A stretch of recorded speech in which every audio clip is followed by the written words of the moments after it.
Salut à tous, bonne année à vous, et bah écoutez, welcome, j'ai envie de dire, pour cette première vidéo de l'année 2017 qui met le pied dans le monde quantique.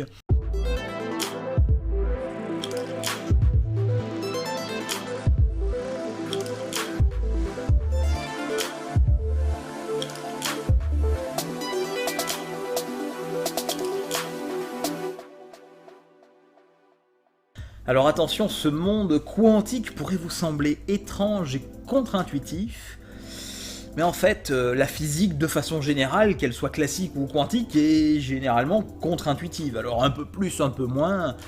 L'idée, c'est d'essayer de vous balader sur le net avec ce format Skippy pour vous donner accès à tout un tas de vidéos sur lesquelles vous n'auriez pas forcément pensé atterrir. Et bah écoutez, je vais vous aider à organiser un petit peu tout ça dans la suite, pour que vous compreniez un petit peu plus ce que c'est que cet étrange monde quantique. Alors cet inventaire que je vais vous proposer dans la suite n'est pas exhaustif, mais il va rassembler les vidéos que j'ai trouvées pas mal, et j'ai organisé mon propos suivant 4 parties. Donc la première partie, il s'agira de définir des terminologies de base et montrer l'aspect contre-intuitif d'un certain nombre de choses.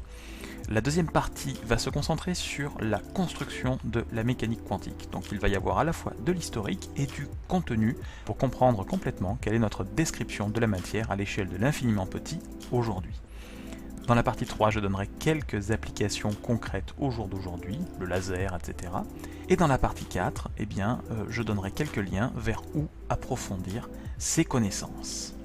Alors avant de rentrer dans le vif du sujet, je rappelle juste la terminologie. Je vais classer ça en 3 difficultés, donc vert facile, orange intermédiaire et rouge difficile. Et je vais vous indiquer le temps correspondant à chaque fois pour que vous sachiez à l'avance sur combien de temps vous vous engagez. Alors on va commencer cette première partie qui traite de terminologie de base et aspects contre-intuitifs de la mécanique quantique par une vidéo très courte d'1 minute et très facile. Alors cette vidéo a été trouvée sur la chaîne YouTube de France Inter et est associée à l'émission La tête au carré, donc qui avait comme invité Julien Bobrov, qui est un professeur physicien. Alors, en fait, il va en 1 minute nous parler de l'expérience quantique la plus étonnante qu'on puisse imaginer, et accrochez-vous bien parce que tout le monde peut faire cette expérience au quotidien. La deuxième vidéo que j'aborde vient de la chaîne toute récente Dimension, et elle parlera de la lumière. En 4 minutes, on va nous parler de ce que c'est qu'une onde électromagnétique, quels sont les principes de base de cette lumière, qu'est-ce que c'est en gros, et surtout, quel est le rapport avec l'atome. Là, c'est une introduction à ce que l'on appelle ensuite la dualité onde-corpuscule, qui est décrite en 6 minutes par ScienceClick, toujours sur YouTube. Notamment, ScienceClick va aborder l'expérience Young, des interférences Young, ou l'expérience dite des fentes Young. On parlera notamment du caractère probabiliste. Nous laisserons ensuite Bruce Benhamran de la chaîne bien connue Y penser pour en 18 minutes nous présenter sa version de la dualité onde-corpuscule. Donc c'est une vidéo vraiment passionnante qui va casser un certain nombre d'idées de reçues, qui va nous parler de ce que c'est qu'une onde, qui va nous parler de propagation et de réalité. Je vous laisse découvrir cette vidéo qui se mange sans fin. Ensuite, encore une fois, nous allons parler d'ondes quantiques avec Thomas de la chaîne Passe Science qui, en 12 minutes, va nous parler du but de l'équation de Schrödinger et va nous faire une simulation ultra pédagogique où il va varier quelques paramètres pour changer, pour voir un petit peu ce qui se passe. Voilà, je vous recommande également cette vidéo. Ensuite, on retourne sur une vidéo qui est beaucoup plus simple, mais qui parle de superposition quantique en 5 minutes, histoire de nous parler de ce que c'est que la superposition quantique en termes de terminologie. Donc c'est quelque chose qui peut paraître déroutant, mais qui se passe bien dans l'échelle microscopique. Nous retournons ensuite sur Patience, où on va parler d'intrication. Qu'est-ce que c'est que l'intrication? Alors il faut remonter à une expérience de 1972, qui est l'expérience d'Aspect, qui a montré que, en fait, ce phénomène d'intrication existait. Alors, qu'est-ce qu'on explique dans cette vidéo? En fait, on va parler des inégalités de Bell, et pour faire ça, eh bien, Thomas va nous donner une analogie élégante, histoire de bien nous faire comprendre ce que disent ces inégalités de Bell. Et la conclusion de tout ça, c'est que les lois physiques sont des lois qui sont non locales, c'est-à-dire que si on a deux particules intriquées aux deux bouts de l'univers, si on titille un peu l'une, eh bien l'autre va instantanément changer d'état. Voilà, c'est très contre-intuitif, et il se trouve que Albert Einstein, eh bien, à la naissance de la mécanique quantique, n'aimait absolument pas ce concept, et pourtant c'est comme ça que notre nature se trouve. Et là, on va reparler avec cette 8e vidéo d'intrication. Alors là, attention, c'est en anglais, pour ça que j'ai mis difficulté orange. Donc la chaîne Veritasium nous parle d'intrication. Mais il se trouve que pour moi, c'est vraiment la plus pédagogique de toutes. Donc il va reparler un petit peu d'Einstein, il va reparler des expériences de pensée pour contrer la mécanique quantique qu'il a malgré lui fait émerger. Et en fait, on va parler de deux particules intriquées, du fait que la distance ne joue plus aucun rôle. Voilà, vidéo très pédagogique que je vous encourage fortement à voir. Eh bien, quand deux particules sont intriquées, à un moment donné, eh bien, elles vont interagir et va avoir lieu ce que l'on appelle la décohérence. Donc on vous explique ce terme en 4 minutes sur la chaîne ScienceClick. Et pour finir, donc ça c'est pas une chaîne YouTube, mais c'est un site internet, vous n'avez qu'à taper Tout est quantique, je mettrai le lien dans la description de toute façon, mais si vous tapez Tout est quantique, je vous ai listé un petit peu toutes les mini-vidéos qui expliquent tous les concepts de façon très belle. Alors il faut savoir que c'est pas des scientifiques, c'est pas des vulgarisateurs qui ont fait ça, c'est un consortium de vulgarisateurs scientifiques et également d'artistes. Donc ça donne quelque chose d'absolument époustouflant. Et notamment, je vous encourage à aller regarder ceux qui disent de la dualité onde-corpuscule. Vous avez une vidéo explicative qui est tout à fait fascinante. Toute dernière vidéo de cette section, la physique quantique et le charabia, qui est issu de la chaîne YouTube La Tronche en Biais, et dans lequel justement Julien Bobroff est invité. Donc ce physicien va nous parler du fait que la physique quantique est partout, mais surtout il va essayer de débunker un certain nombre d'idées reçues en 2 heures, donc en étant interrogé par nos amis de La Tronche en Biais, et c'est notamment ces idées reçues, le fait que la mécanique quantique c'est incertain, qu'on n'y comprenne rien, que c'est sans lien avec la réalité. Pas du tout. Il va même nous donner les domaines d'application de cette mécanique quantique et toutes les idées de base. Et il va aussi débunker un certain nombre de choses, comme par exemple le spiritisme dans la mécanique quantique, et ce genre de choses sur lesquelles vous avez déjà dû tomber lorsque vous avez tapé les mots-clés mécanique quantique sur Google, par exemple. Nous passons maintenant à la partie 2, où, une fois que l'on a vu la terminologie et les termes un petit peu associés, nous allons vraiment construire cette mécanique quantique de façon simple, puisque je ne fais que citer des vidéos, je ne fais pas encore de cours ici, mais je vous envoie vers ces vidéos très instructives. Donc tout d'abord, on va commencer en fait cette péripétie historique par la découverte de l'électron sur une chaîne YouTube du CEA, qui en 8 minutes va nous présenter ce que c'est qu'un tube à décharge de Crookes. Et le fait que ce tube à décharge de Crookes nous a permis de découvrir la nature corpusculaire de l'électron et pas la nature ondulatoire de l'électron, notamment dans l'expérience de Thomson qui est ici décrite, où en fait en utilisant des champs E et des champs B, on va montrer que l'électron voyage à une vitesse plus petite que la vitesse de la lumière, ce qui nous permet de dire que les rayons cathodiques qui sont émis dans ces tubes de Crookes ne sont pas des ondes électromagnétiques, mais des particules chargées même négativement. Et on va même être capable de mesurer le rapport de la charge sur la masse de l'électron, qui va conduire finalement à comprendre que dans l'atome, il y a des électrons. Puisqu'on parle d'électrons, la vidéo L'électron dans tous ses états de la chaîne Soleil Synchrotron en 6 minutes va nous présenter la quantification des niveaux d'énergie de l'atome d'hydrogène, la spectroscopie atomique qui lui est associée, mais également présenter de façon qualitative le modèle de Bohr et quelques liens qui existent entre expérience et théorie. C'est vraiment une vidéo fascinante sur laquelle je reviendrai dans le futur. Ces électrons n'ont pas qu'une charge et une masse, ils ont également un spin. Alors il se trouve que dans cette vidéo, toujours de la même chaîne, en 10 minutes, on va rappeler ce que sont les nombres quantiques principales, n, le nombre quantique L azimutal et le nombre quantique ML, donc magnétique, qui sont en fait les trois nombres quantiques qui étaient connus à l'époque. Il se trouve qu'il y aura une expérience donc faite par Zeeman, donc c'est de la spectroscopie dans un champ magnétique, plus l'expérience de Stern-Gerlach, qui vont être des expériences décisives, qui vont permettre à Uhlenbeck et Goudsmit de comprendre qu'il existe un quatrième nombre quantique, MS. Et dans les 4 dernières minutes de cette vidéo, on parle un petit peu d'application de la spintronique au stockage numérique, en expliquant où sont les prix Nobel là-dedans. Donc vidéo vraiment très très bien.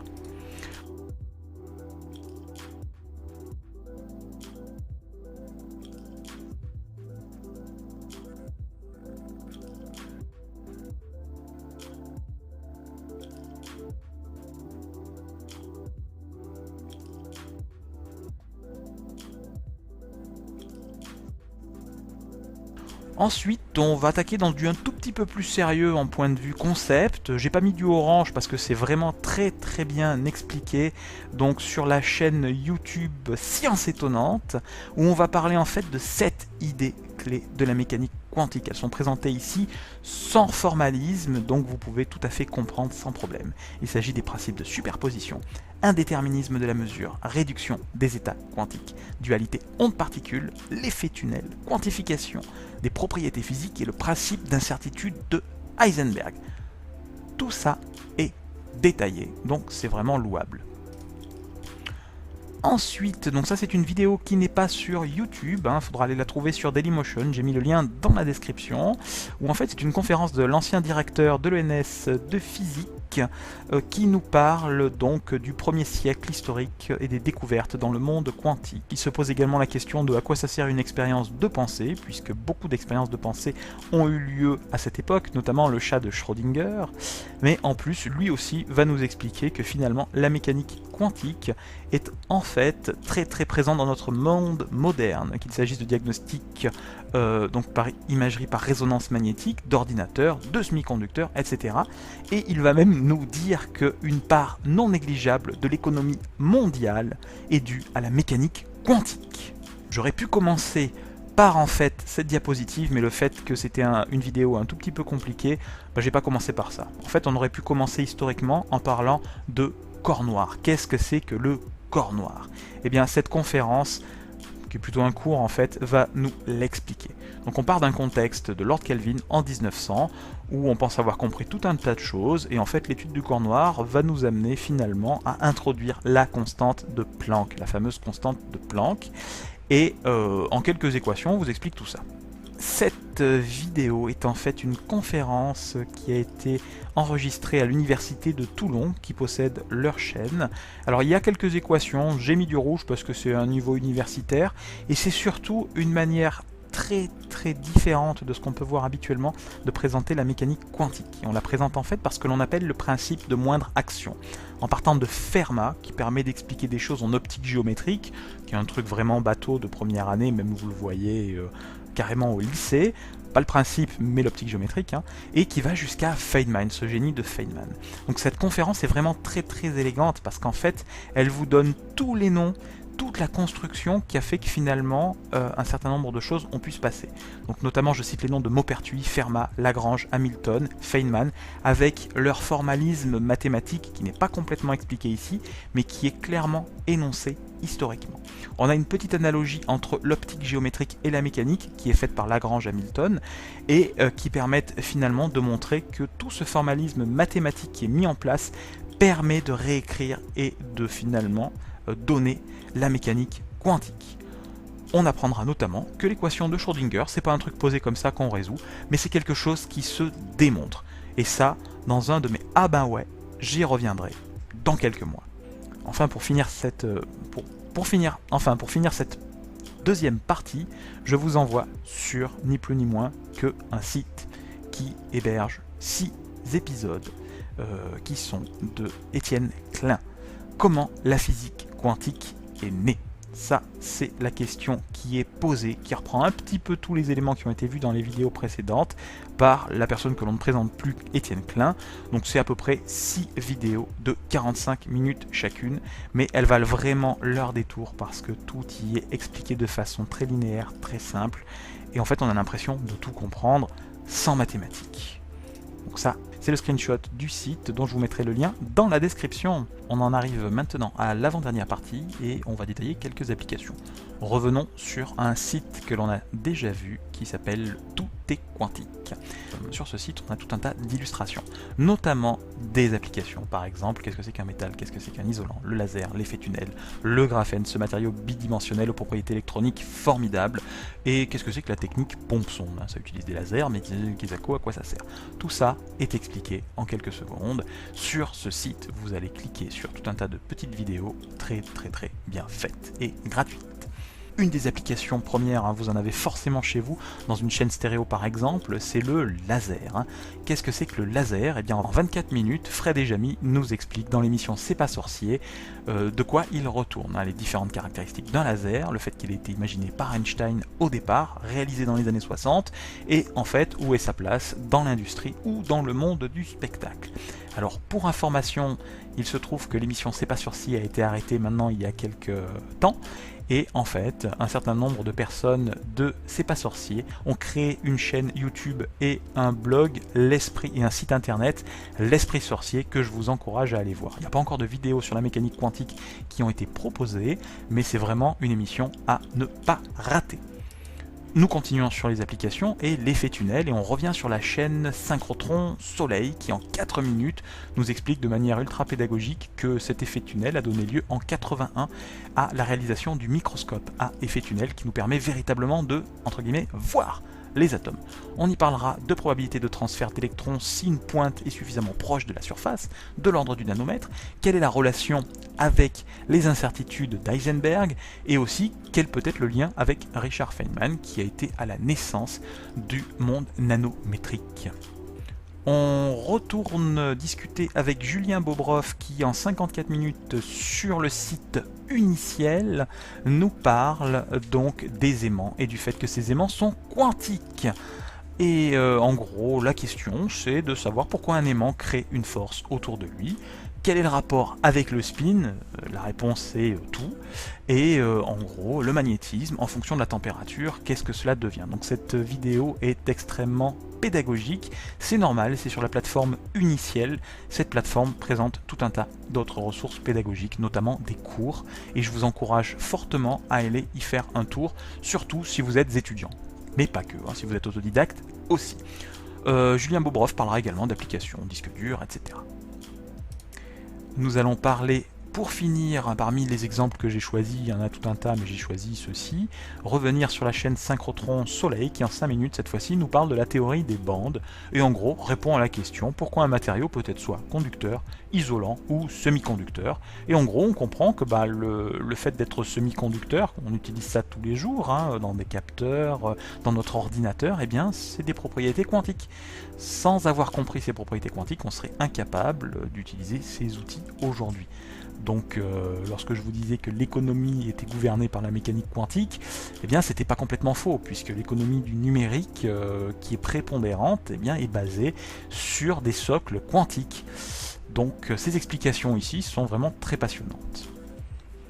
Et maintenant, où approfondir? Alors, avant de vous parler de différentes vidéos, bien sûr, vous pouvez faire des études. Et là, si vous faites des études, dès la première année, vous allez faire ce qu'on appelle de la physique quantique ou de la chimie quantique à un niveau très basique. Vous allez parler du modèle de Bohr, vous allez parler de tout un tas de choses très finalement basiques, mais ça va être les débuts. Puis vers la fin de la licence, vous allez véritablement avoir le langage mathématique pour faire de la mécanique quantique et vous allez appliquer ça en master et voilà quoi finalement. Donc l'université c'est vraiment le lieu où vous allez entre autres parler de mécanique quantique. Vous parlerez d'électromagnétisme, vous parlerez de tout un tas d'autres choses, mais mécanique quantique c'est sûr que vous allez en parler forcément. Bien, maintenant, vous n'avez pas forcément l'envie ou le temps de faire des études supérieures, donc il vous reste un certain nombre de choses. Je vous conseille cette conférence qui fait 2 heures, hein, qui est de la chaîne YouTube CEA Sciences, donc qui est une conférence de 2 invités, donc d'Étienne Klein, qu'on a déjà vu précédemment, et de Alain Aspect, que j'ai déjà cité notamment, lorsqu'il a démontré que eh bien, finalement la mécanique quantique était non locale, en parlant des inégalités de Bell, hein, je ne détaille pas plus ici. Il va nous raconter un peu tout ça, quelles sont les difficultés conceptuelles liées aux inégalités de Bell. Si vous voulez vraiment aller beaucoup plus loin, alors là il existe un cours tout simplement qui est accessible, c'est un cours de Jean Dalibard entre autres, de la mécanique quantique. Donc vous avez ici, vous ne pouvez pas le lire, hein, mais vous avez la table des matières, c'est un cours qui a été donné à l'école Polytechnique. Vous voyez le temps, j'ai mis infini parce que ça va prendre énormément de temps. Mais par exemple, vous voyez les titres des chapitres, on va parler de phénomènes quantiques au tout départ, et on va même pouvoir aller, historique de la mécanique quantique, ça c'est le chapitre 20, il y a de la physique qualitative, le chapitre d'avant, mais avant, on a tout ce qui est état intriqué, addition de moments cinétiques, spin 1/2, matrice de Paoli, commutation d'observables, système à 2 états. En fait là-dedans vous avez vraiment tout. Hein. Après il vous restera plus qu'à lire le Cohen-Tanuji en 2 tomes pour arriver vraiment à maîtriser les choses, ou d'autres bouquins que je ne détaille pas ici. Et également, vous avez Serge Haroche, hein, donc prix Nobel de physique, qui a donné des cours au Collège de France, et notamment vous avez tout un tas de vidéos qui sont accessibles, je vais vous mettre le lien dans la description. C'est accessible et ça s'intitule 50 ans de révolution, contrôle de particules quantiques, synthèse, contrôle, protection d'état quantique, mesure quantique non destructive, qu'est-ce que ça veut dire une mesure qui est non destructive, expérience d'intrication d'atomes froids, qu'est-ce que c'est un atome froid et comment on piège ces atomes froids, information quantique, quelles sont les expériences liées à ces informations quantiques, etc. Hein, la limite entre quantique et classique qui est également abordée, et donc vous pouvez voir tout ça par un des spécialistes du domaine véritablement. Voilà, donc j'espère que je vous ai donné envie de pousser la porte du monde quantique, j'espère aussi que je vous ai donné envie de ne pas sombrer dans des trucs pseudo-scientifiques de type ésotérique, etc. Non, la mécanique quantique, c'est un outil ultime qui n'a jamais été mis en défaut pour le moment, qui permet d'expliquer absolument toutes les expériences qui se passent dans le monde du nano, du tout petit. C'est la mécanique quantique, cette théorie cadre qui permet de le faire, de l'expliquer. C'est une théorie qui est très compliquée par contre d'un point de vue mathématique si vous allez dans ces détails. Je vais essayer dans mes prochaines vidéos de vous permettre de pousser la porte et de montrer qu'il y a certains trucs qui sont pas si compliqués mathématiquement que ça. Les concepts sont un peu bizarres, mais voilà. Donc bien sûr, si vous voulez maintenant continuer là-dedans, alors c'est des vidéos que je ne peux pas mettre en lien ici puisqu'elles n'existent pas encore. Elles sont en tout début de production, donc sur ma chaîne YouTube, notamment le Mekwakest numéro 5, je vais pouvoir vous spoiler le sujet, ça parlera du film Spider-Man 2, et je vous en dis pas plus, et il y aura au moins 5 voire 6, peut-être même plus, ça va dépendre, correspondant, je vais vraiment essayer de me limiter à 10-12 minutes à chaque fois sur une notion. Donc vous êtes à peu près sûr qu'il y en aura une qui portera sur l'équation de Schrödinger, vous êtes à peu près sûr qu'il y en a une qui portera sur les inégalités d'Heisenberg, c'est certain qu'il y en a une qui portera sur le modèle de Bohr, mais tout ça, vous le verrez dans les correspondants au cours de cette année 2017. Écoutez, c'est terminé, et j'ai envie de vous dire, n'oubliez pas de rester critique.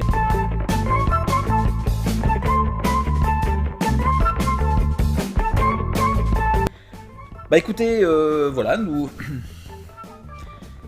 Salut à tous, bonne année à vous. On va refaire, hein. C'est nul, j'aime pas.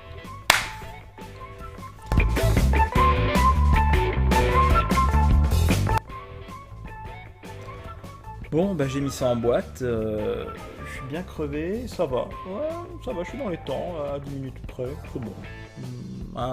Faut quand même que je range tout ça, encore une fois, j'en ai pour un petit quart d'heure. Allez, on va ranger, écoutez, voilà, c'est fini pour aujourd'hui.